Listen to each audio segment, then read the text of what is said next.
Imagina que te dan una misión imposible: desmontar una dictadura sin que el país estalle, convencer a los vencedores de que cedan el poder y al mismo tiempo pedirles a los vencidos que confíen. Ahora imagina que te dan esa misión a ti y que el reloj ya está corriendo. Porque en la España de mediados del siglo XX, el tiempo no era un calendario, era una amenaza. Un rumor podía costarte la carrera, una palabra maldicha la vida política. Y sin embargo, de ese lugar áspero, de esa España de silencios y pasillos con puertas cerradas, salió un hombre que acabaría abriendo la puerta más peligrosa de todas, la del cambio. Adolfo Suárez González nació el 25 de septiembre de 1932 en Cebreros, un pueblo de Ávila donde el frío no solo estaba en el aire, también en las oportunidades. España era entonces un país partido en dos, y él llegó al mundo justo cuando la historia se preparaba para devorarlo todo. Cuando estalló la guerra civil, Adolfo era un niño. No recordaría batallas como en las películas. Recordaría más bien el peso de las ausencias, la tensión en las conversaciones, la manera en que los adultos bajaban la voz cuando alguien se acercaba. En los pueblos, la política no era un debate, era una sombra. Su familia conoció pronto el golpe de la pérdida. Su padre murió cuando Adolfo era joven, y esa muerte no fue solo un duelo.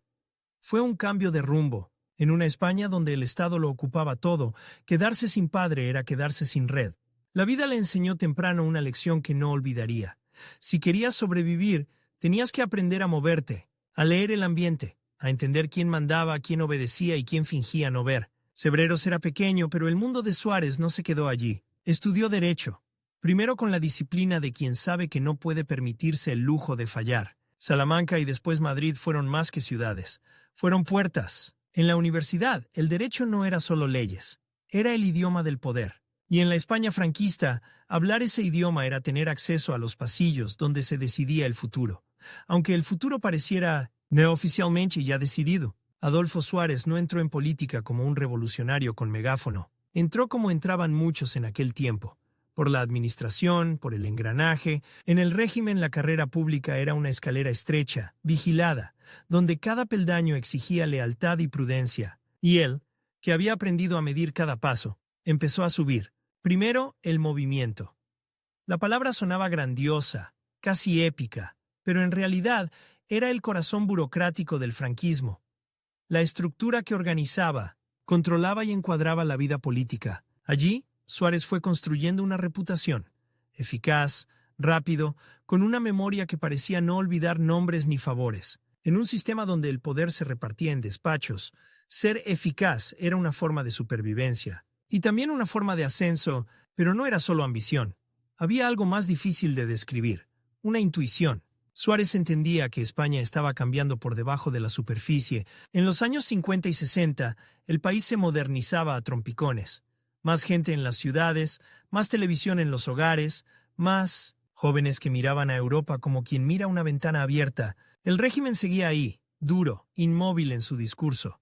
Pero la sociedad ya no era la misma. Y cuando una sociedad cambia, tarde o temprano el poder tiene que elegir: adaptarse o romperse. En Ávila, Suárez se metió en la política provincial, un terreno donde se aprende lo que no enseñan los libros: cómo se gana una votación, cómo se negocia un apoyo, cómo se calma una crisis antes de que se convierta en incendio. Fue gobernador civil de Segovia, gobernador civil, un cargo que hoy suena administrativo, pero entonces era una pieza clave del control territorial. Era el Estado en la provincia, era el orden, era la autoridad. Y también era el lugar donde se veía de cerca el pulso real de la calle. En esos años, Suárez se movía entre dos mundos. Por un lado, el del régimen, con sus jerarquías, sus rituales, su obsesión por la estabilidad.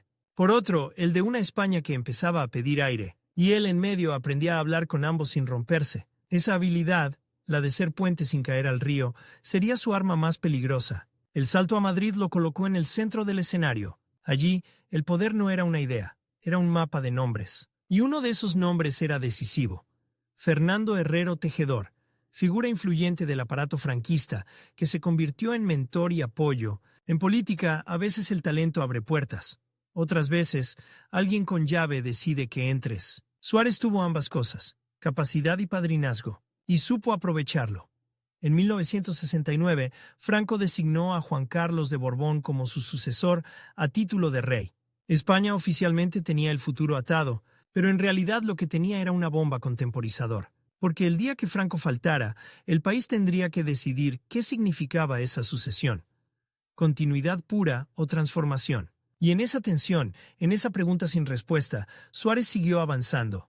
Llegó a ser director general de Radiodifusión y Televisión. Ese cargo, en un país donde la televisión era la voz que entraba en todas las casas, era poder en estado puro. No era solo gestionar programas, era administrar el relato, decidir qué se veía, qué se callaba, qué se sugería. La pantalla era un espejo controlado. Y Suárez, desde dentro, aprendió cómo se construye una imagen pública, cómo se maneja la opinión, cómo se dosifica la información, para que parezca natural lo que en realidad está calculado. La España de entonces tenía una estética de orden, desfiles, discursos, solemnidad, pero debajo había miedo. Miedo a la represión, miedo a la inestabilidad, miedo a que el pasado volviera en forma de violencia, y ese miedo era el gran guardián del sistema. Suárez lo conocía, lo había respirado desde niño, y quizá por eso entendía algo que otros no querían ver: que el miedo también podía volverse contra el propio régimen, que un país no puede vivir eternamente con la garganta apretada. En 1975, Franco murió.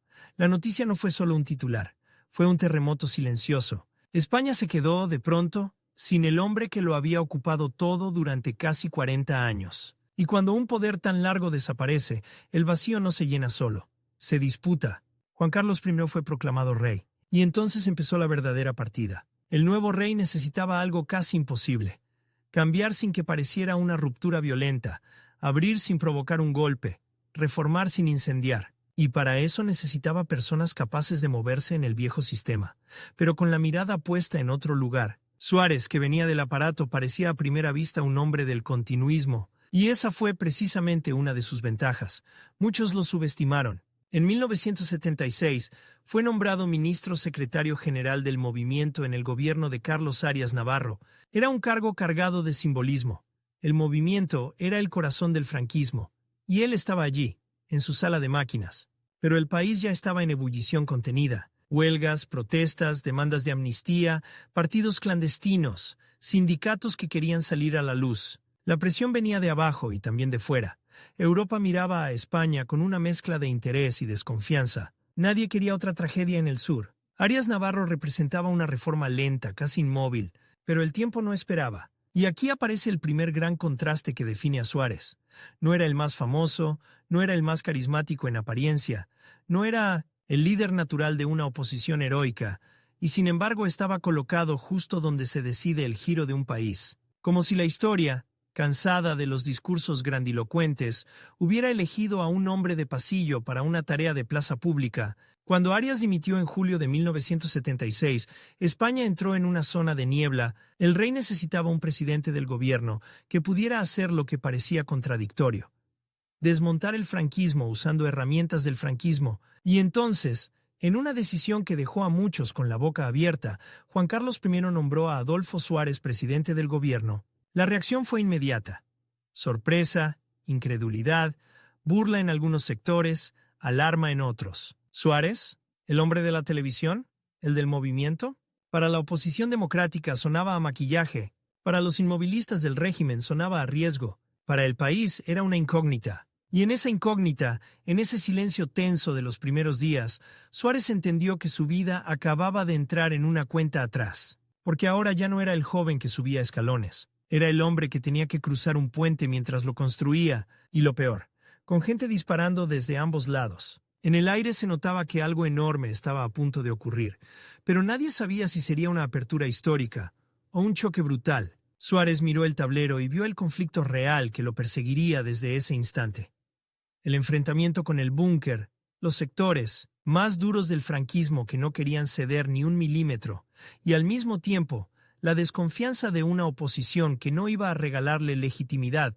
Tenía que convencer a los que mandaban de que renunciaran a mandar como antes, y convencer a los que habían sido perseguidos de que entraran en un juego diseñado por sus antiguos perseguidores. Era una cuerda floja, y abajo no había red.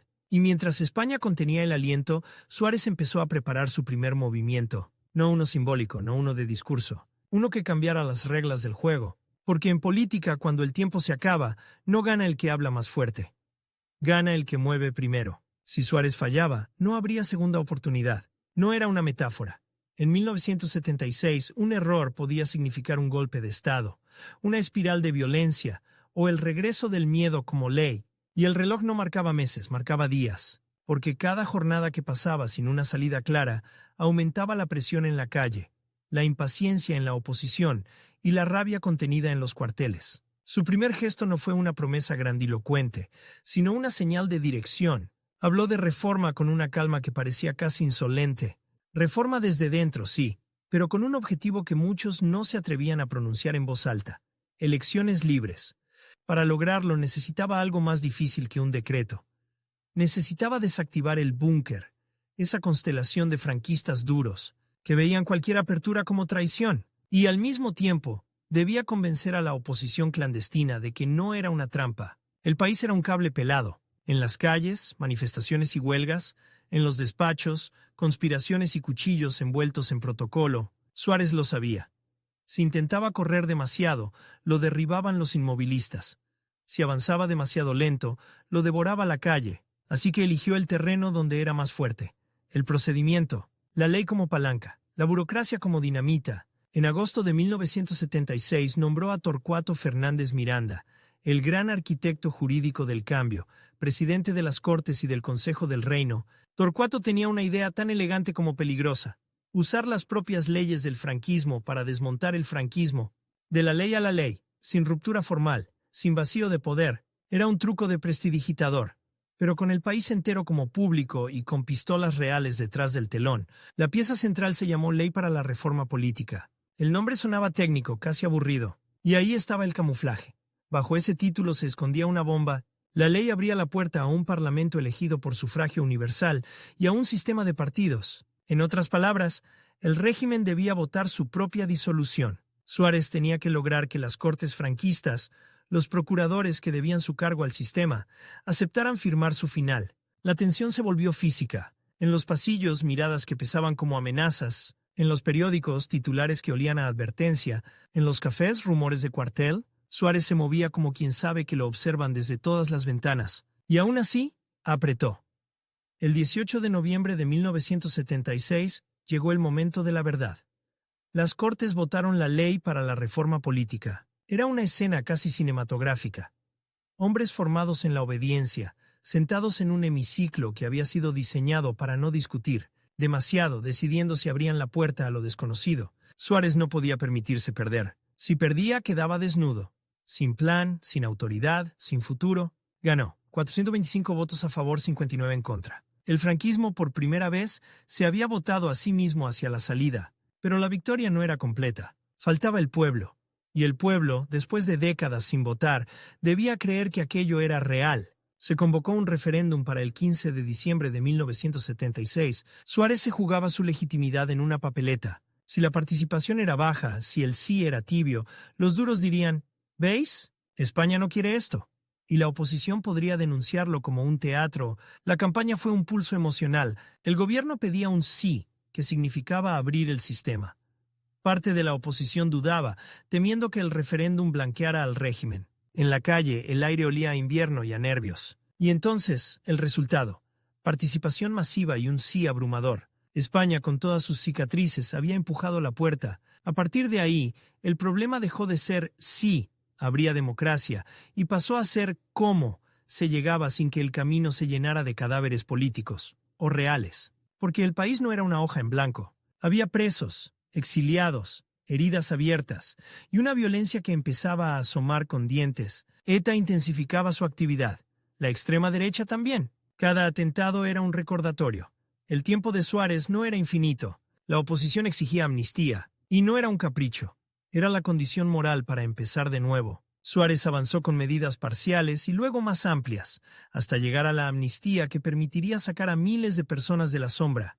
Pero cada paso hacia la amnistía era un paso que enfurecía a los sectores más duros del aparato. En los cuarteles la palabra desorden se pronunciaba como una amenaza. Y entonces llegó el giro que parecía imposible: la legalización del Partido Comunista de España. El PCE era el fantasma que el franquismo había usado durante décadas para justificar su existencia. Legalizarlo era tocar el nervio más sensible del ejército y de la derecha franquista. Era para muchos cruzar una línea roja pintada con sangre de la guerra civil. Suárez lo sabía, y aún así lo hizo. No lo hizo en un día cualquiera. Lo hizo el 9 de abril de 1977, Sábado Santo, cuando media España estaba distraída, cuando el país respiraba en modo festivo, y los despachos se quedaban medio vacíos. Fue una jugada de relojero y de jugador de póker. Minimizar el tiempo de reacción del búnker, reducir la ventana para que se organizara la respuesta. La noticia cayó como un trueno. Hubo dimisiones, protestas, indignación en sectores militares. Se habló de traición.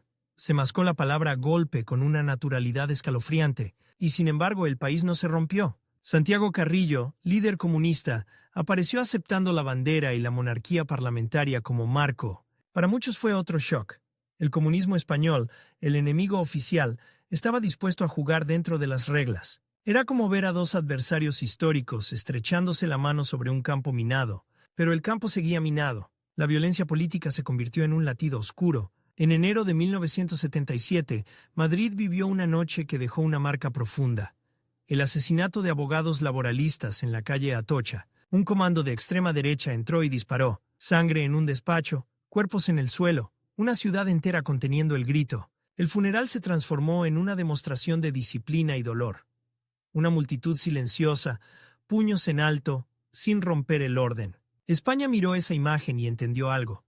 La democracia no era un discurso, era una prueba de autocontrol colectivo. Suárez, mientras tanto, tenía que preparar elecciones de verdad, con partidos de verdad, con campañas de verdad, y con un Estado que no estaba diseñado para eso. Había que legalizar formaciones, establecer reglas, garantizar urnas, censos, propaganda, seguridad, todo a contrarreloj, porque cuanto más se alargara el proceso, más oportunidades habría para que alguien lo reventara. En ese torbellino, Suárez tomó otra decisión crucial: crear una fuerza política capaz de ganar. No podía presentarse como simple presidente técnico del rey.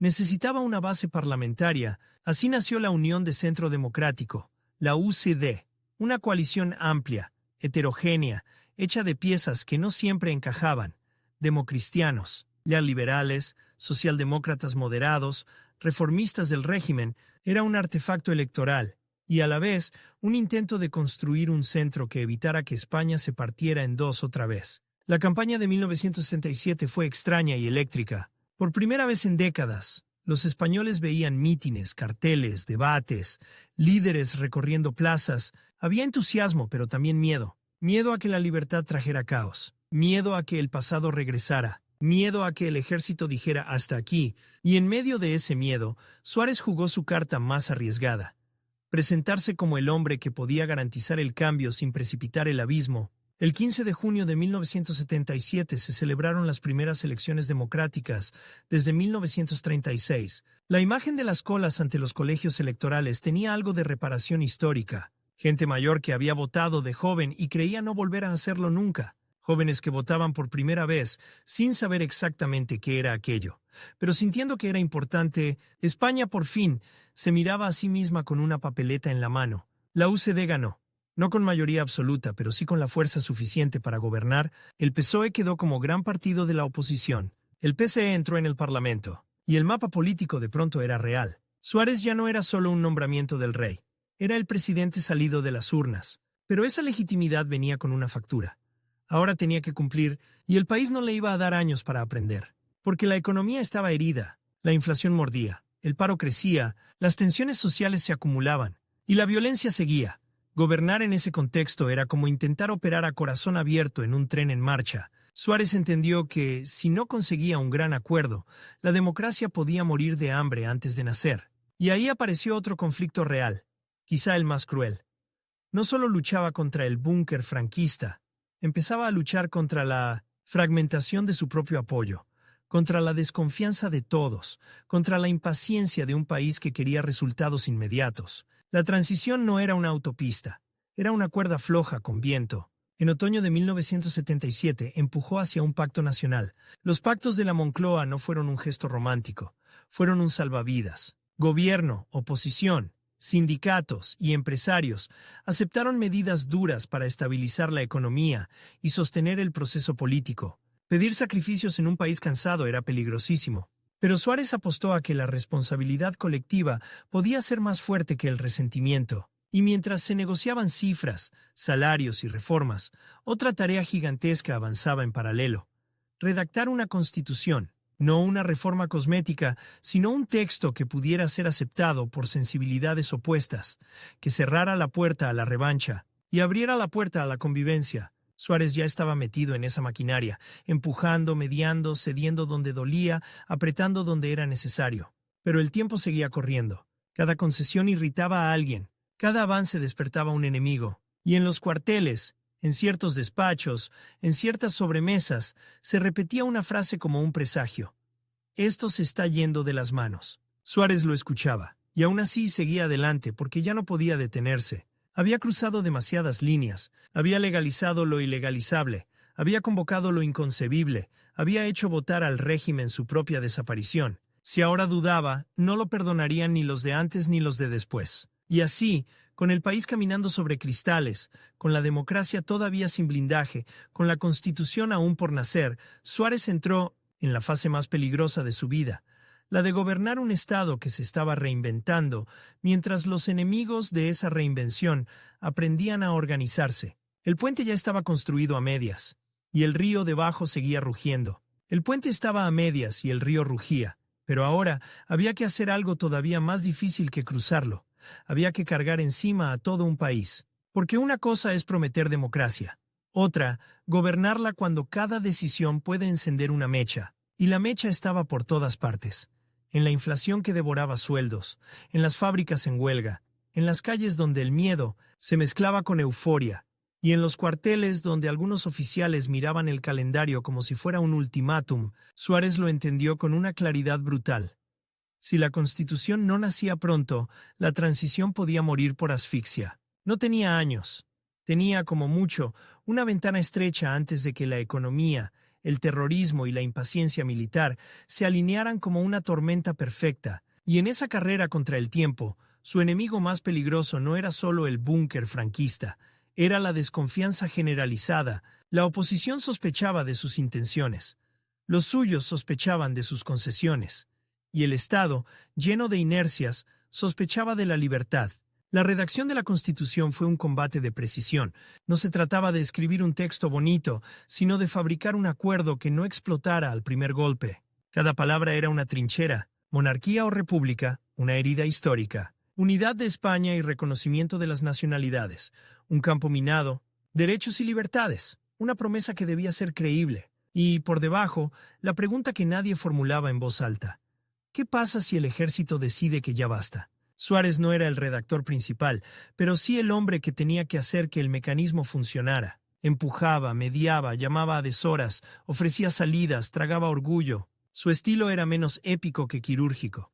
No buscaba aplausos, buscaba que el paciente no se muriera en la mesa de operaciones. Y mientras los padres de la Constitución negociaban, él sostenía el gobierno con una coalición, la UCD, que era en realidad una cuerda hecha de hilos distintos. Cada hilo tiraba hacia un lado, y él, en el centro, intentando que no se rompiera. A la vez, el país ardía en pequeñas hogueras. ETA golpeaba con una regularidad que convertía a los telediarios en un parte de guerra. La extrema derecha también atacaba, buscando provocar una reacción en cadena. Cada atentado no solo mataba, empujaba a la sociedad hacia el pánico, y el pánico es el mejor aliado de los que quieren orden a cualquier precio. Suárez tenía que demostrar que la democracia podía defenderse sin convertirse en lo que combatía. En 1978, el texto constitucional avanzó como avanza una caravana en el desierto, con sed, con discusiones, con pasos que parecen lentos, hasta que miras atrás y ves que ya no hay retorno.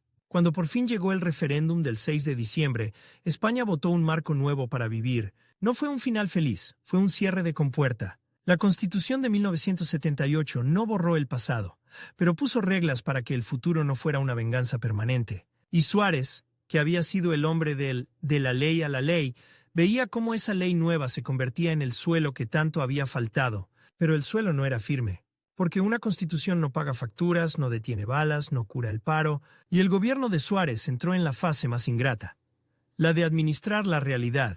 La economía seguía golpeando. Los pactos de la Moncloa habían sido un salvavidas, sí, pero el mar seguía embravecido. Había que contener la inflación, modernizar estructuras, negociar con sindicatos, calmar a empresarios y hacerlo sin romper la paz social. Cada medida era impopular para alguien. Y en política, cuando todos se enfadan, el que gobierna se queda solo. En marzo de 1979, Suárez volvió a ganar las elecciones. Segunda victoria, segunda oportunidad, pero también segunda carga, porque la UCD, lejos de consolidarse, empezó a mostrar sus grietas como un edificio construido deprisa. Los democristianos desconfiaban de los liberales. Los socialdemócratas se sentían arrinconados.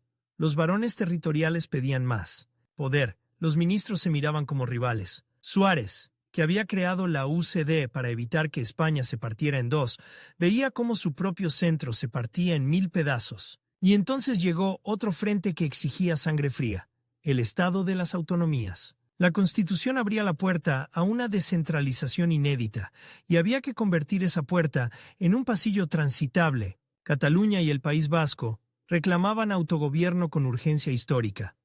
Otras regiones no querían quedarse atrás. Y desde el centralismo, más duro se gritaba que España se deshacía. Suárez tenía que equilibrar una balanza imposible. Reconocer identidades, sin alimentar rupturas. Ceder competencias, sin perder cohesión.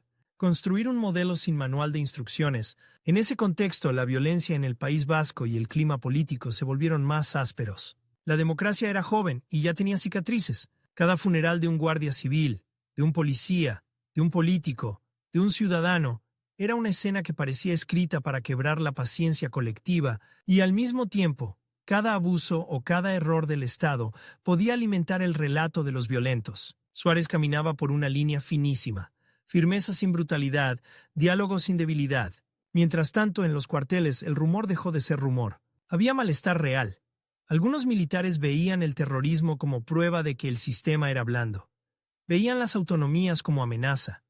Veían la legalización del PCE como pecado original. Y lo más inquietante era que ese malestar no siempre se expresaba en privado. Se filtraba en declaraciones, en gestos, en conversaciones que llegaban a los periódicos como advertencias. España, que había votado una constitución, seguía viviendo con el fantasma del golpe sentado en la mesa. Suárez, además, tenía un problema que no se resolvía con decretos. Su imagen, para unos, era el traidor que desmontó el franquismo. Para otros, el franquista reciclado que no merecía confianza. Para la izquierda, a veces era demasiado lento. Para la derecha, demasiado audaz. Y para los suyos, cada vez más, era un líder que concentraba decisiones y desgastaba a todos. Gobernar en el centro significa recibir golpes desde ambos lados. Pero en su caso, los golpes venían también desde dentro. La tensión se volvió personal. Suárez empezó a parecer un hombre perseguido por su propia obra. Había logrado lo imposible: elecciones, amnistía, legalización del PCE, pactos económicos, constitución.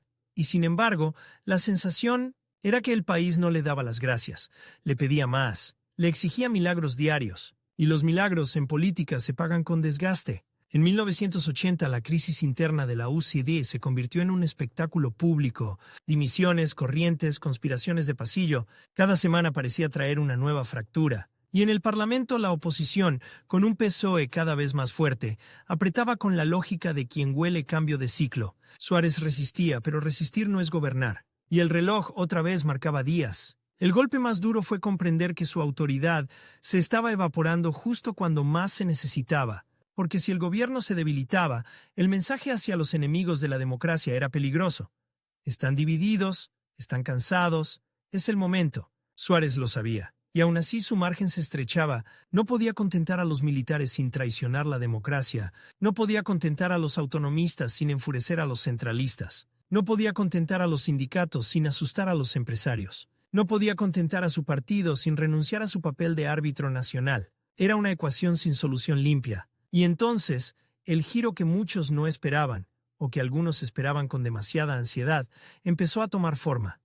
Suárez, el hombre que había empujado la historia, empezó a considerar que quizás su presencia ya era parte del problema, no porque su proyecto hubiera fracasado, sino porque su figura se había convertido en un blanco que concentraba odios y miedos. En política, a veces el líder se vuelve el pararrayos, y el pararrayos termina quemado. A finales de 1980 y comienzos de 1981, la presión se volvió insoportable. La UCD se descomponía. Los rumores de golpe se intensificaban, la oposición exigía claridad, los suyos exigían cambios. Y España, cansada, miraba al presidente con una mezcla de respeto y agotamiento. Suárez tenía una fecha en la cabeza, aunque no la dijera. Si no lograba recomponer el gobierno y estabilizar el clima, el sistema entero podía entrar en una crisis terminal. El 29 de enero de 1981, Adolfo Suárez anunció su dimisión como presidente del gobierno. No fue una retirada romántica, fue una decisión amarga, presentada como un acto de responsabilidad. Apartarse para que la democracia no se convirtiera en rehén de su desgaste. Dijo que no quería que el sistema democrático fuera un paréntesis en la historia de España. La frase sonó como un disparo silencioso, porque en el fondo estaba confesando que el peligro era real, y lo era. Su dimisión no cerró la amenaza, la aceleró, porque el vacío de poder, aunque fuera temporal, es el momento favorito de los conspiradores. Se abrió el proceso de investidura de su sucesor, Leopoldo Calvo Sotelo, y el Parlamento se preparó para una sesión que debía ser rutinaria, pero España no estaba en tiempos rutinarios. Había demasiada electricidad en el aire, demasiadas miradas cruzadas, demasiadas conversaciones a media voz. Suárez, ya dimitido pero aún presente como diputado, se sentó en su escaño el 23 de febrero de 1981, y entonces la democracia española vio su escena más cruda. Un grupo de guardias civiles armados irrumpió en el Congreso de los Diputados. Disparos al techo, gritos. El hemiciclo convertido en un teatro de terror, los diputados tirados al suelo. El sonido seco de las balas rebotando en la madera y en la historia. En medio del caos, hubo una imagen que se clavó en la memoria colectiva. Mientras muchos se agachaban, Suárez permaneció en su asiento, erguido, inmóvil, como si el cuerpo se negara a obedecer al miedo. Cerca de él también se mantuvieron en pie el general Gutiérrez Mellado y Santiago Carrillo, tres figuras que representaban mundos distintos, unidas por un gesto: no rendirse ante las armas dentro del Parlamento. Ese instante fue el reverso oscuro de todo lo que Suárez había construido, la prueba final de que el puente podía romperse, y, al mismo tiempo, fue la confirmación de por qué había sido necesario construirlo, para que, incluso bajo amenaza, existiera un lugar, el Congreso, donde la soberanía no se arrodillara. La noche del 23F fue larga, tensa, llena de incertidumbre, España entera pegada a la radio y a la televisión, esperando saber si amanecería en democracia o en otra cosa. Y aunque Suárez ya no era presidente, su biografía estaba atrapada en ese momento como en una fotografía. El hombre que había abierto la puerta a las urnas, sentado frente a las pistolas que querían cerrarla. Cuando el golpe fracasó, la democracia sobrevivió. Pero Suárez salió de esa noche con una marca que no se ve en la piel.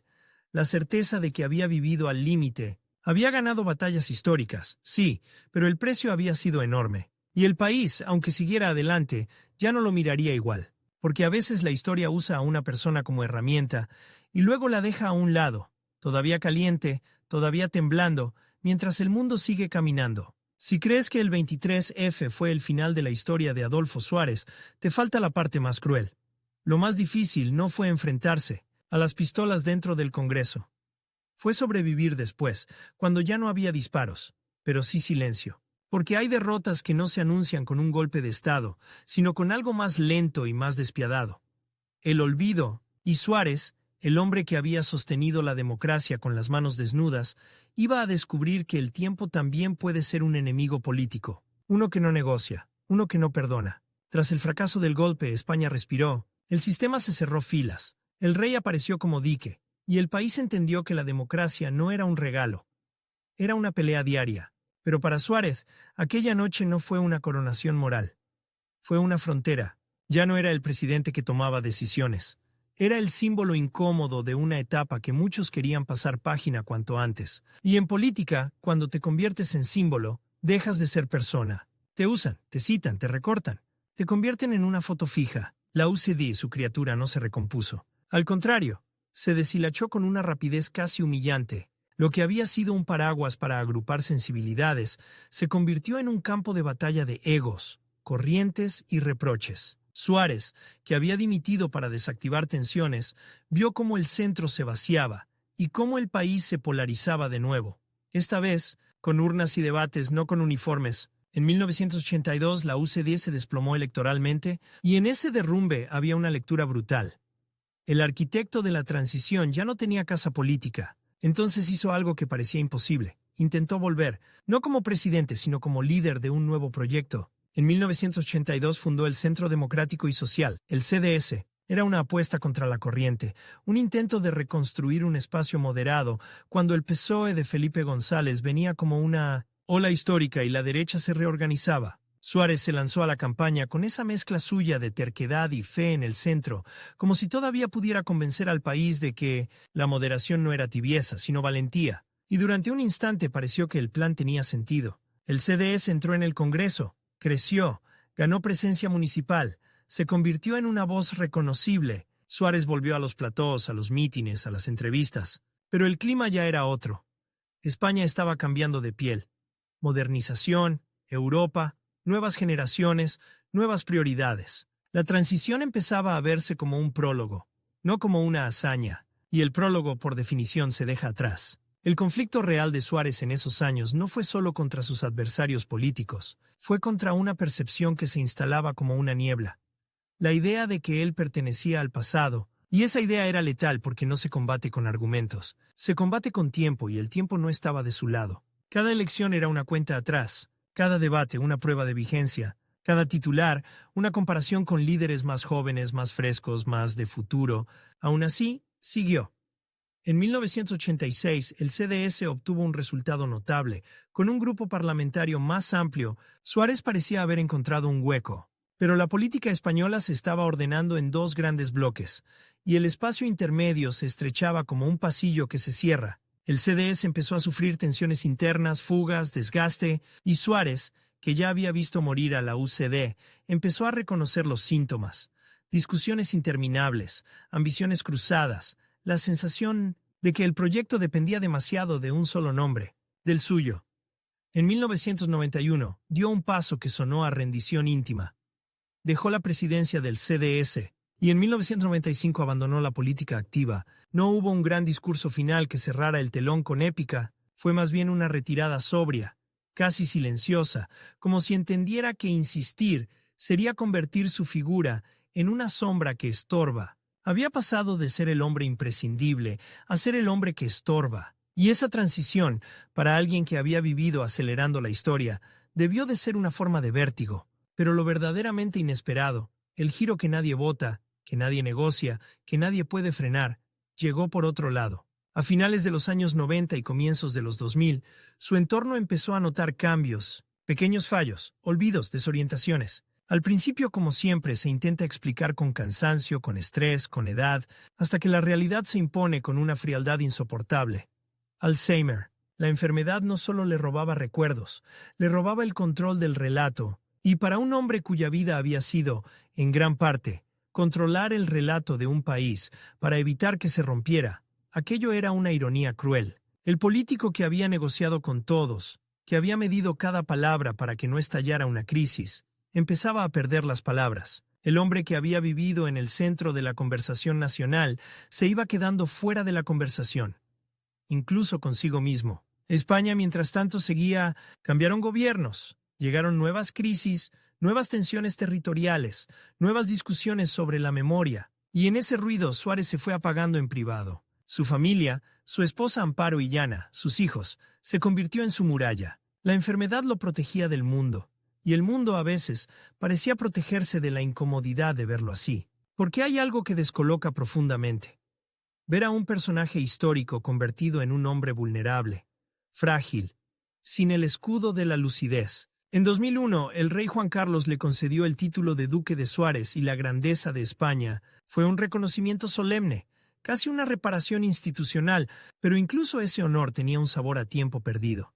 Llegaba cuando Suárez ya no podía vivirlo plenamente como antes. La historia, otra vez, llegaba tarde a su propia cita. En 2007 la muerte de Amparo Illana fue un golpe devastador. Ella había sido su compañera desde los años de ascenso, desde la presión, desde los días en que el teléfono no dejaba de sonar y el país parecía un cristal a punto de romperse. Con su ausencia, el mundo de Suárez se hizo todavía más pequeño, y la enfermedad que ya avanzaba encontró menos barreras. A partir de entonces, su vida pública se redujo a apariciones contadas, a imágenes breves que conmovían precisamente por lo que no podían mostrar al hombre que ya no estaba del todo ahí. En 2010, su hijo Adolfo Suárez Illana habló abiertamente del Alzheimer. Fue un acto de sinceridad que cambió la manera en que el país miraba a Suárez.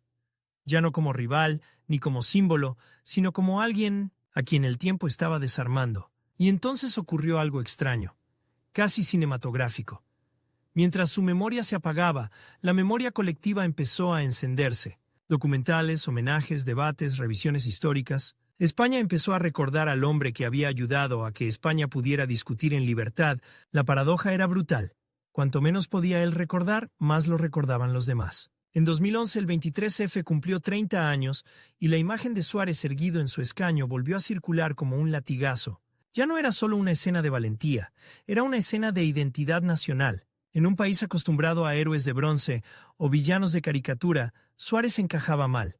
Era un político real, con maniobras, con errores, con ambición, con cálculo y con un coraje físico casi animal. Cuando la democracia fue apuntada con un arma, esa mezcla lo hacía más humano y, por eso mismo, más difícil de clasificar. En 2014 su salud se agravó. El tiempo, ese enemigo que no se sienta a negociar, apretó el último tramo de la cuenta atrás. El 23 de marzo murió en Madrid.